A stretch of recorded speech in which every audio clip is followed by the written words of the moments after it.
Okay, I want to bring in someone who really knows what it takes to keep a political campaign on the tracks and get the right message out to voters. Joe Lockhart. He was the White House press secretary for President Bill Clinton. He was also press secretary for Walter Mondale, Michael Dukakis, and he was an advisor to John Kerry. So in, technical speak, he's been around the block. Joe, I wanted to get your thoughts just on what you watched on the stage today, what the big headline is, and if, like Leland said, the bar was low, so yay, he vaulted it.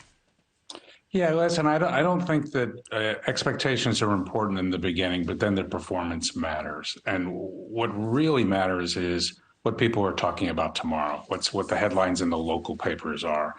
So I look at this a couple ways. It really is a microcosm of Republicans versus Democrats right now. Democrats want to talk about the abortion issue because they know that will increase their turnout.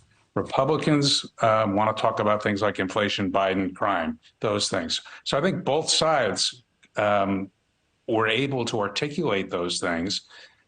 And it's just a question of which gets emphasized, later on tonight, tomorrow morning. I think the abortion story has more. We're going to learn more as we go forward. We're not going to really learn more about Joe Biden between now and Election Day. People have made up their mind about him.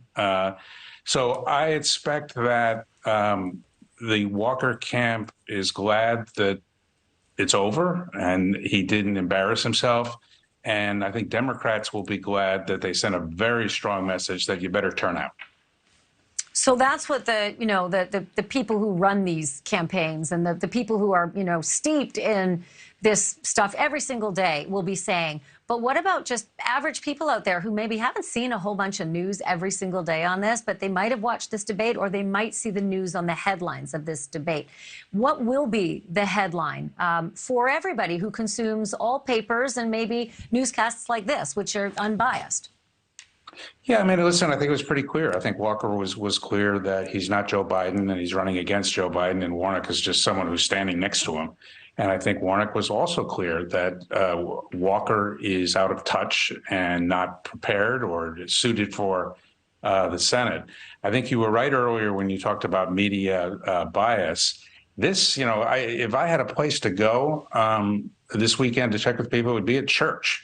What are they talking about as they're walking out there? Because my guess is that this abortion story has not been put to bed. And I think people, if they've just tuned into the story tonight, that's news to them. And that might depress evangelicals. It might not. They've become very transactional in the Trump era. And I think also problematic is this idea that he's given up on the Trump line that the election was stolen.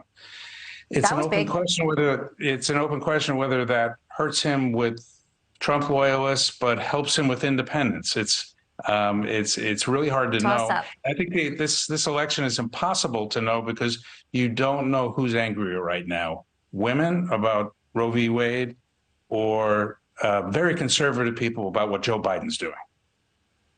So how about that, just to double back on that abortion question, I was surprised to hear Herschel Walker say that he supports the Georgia heartbeat bill, because up until now, every single piece of coverage on Herschel Walker has been no exceptions, full ban, federal ban, across the land, life of the mother, to hell with it. And then tonight he said, no, that's not true. It's the Georgia heartbeat bill. Do you think that he's changing his stance 3 weeks away because he realizes this scandal may really be a problem for him?